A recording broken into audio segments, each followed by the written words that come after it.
சிவபெருமான் கடவுள்களே ரொம்ப மர்மமான கடவுள் அப்படின்னா அது சிவன் அப்படின்னு தான் சொல்லுவாங்க. அது ஏன்னு பாத்தீங்கன்னா சிவனுக்கு பிறப்பு இறப்பு அப்படின்னு எதுவுமே கிடையாது.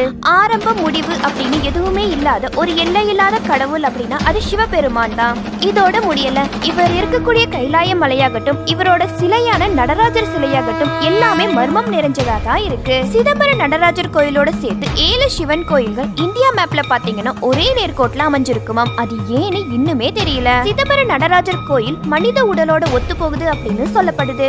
உதாரணத்துக்கு சிதம்பரம் நடராஜர் கோயில 9 வாசல் இருக்குதாம். அதே மாதிரி மனித உடல்ல 9 துவாரங்கள் இருக்குதாம். இதே மாதிரி நிறைய விஷயங்கள் ஒத்து போகுது. ஆராய்ச்சியாளர்கள் என்ன சொல்றாங்கன்னு பாத்தீங்கன்னா நடராஜர் சிலையில இருக்கக்கூடிய சிவனோட பொசிஷன் காஸ்மிக் டான்ஸ், அதாவது பிரபஞ்ச நடனம் அப்படின்னு சொல்றாங்க. வான்வெளியில கோள்களோட அசைவுக்கு ஏற்ற மாதிரி சிவனோட நடனம் இருக்கிறங்காட்டி இத பிரபஞ்ச நடனம் அப்படின்னு சொல்றாங்க. இந்த மாதிரி சொல்லிட்டே போற அளவுக்கு எக்கச்சக்கமான மர்மங்கள்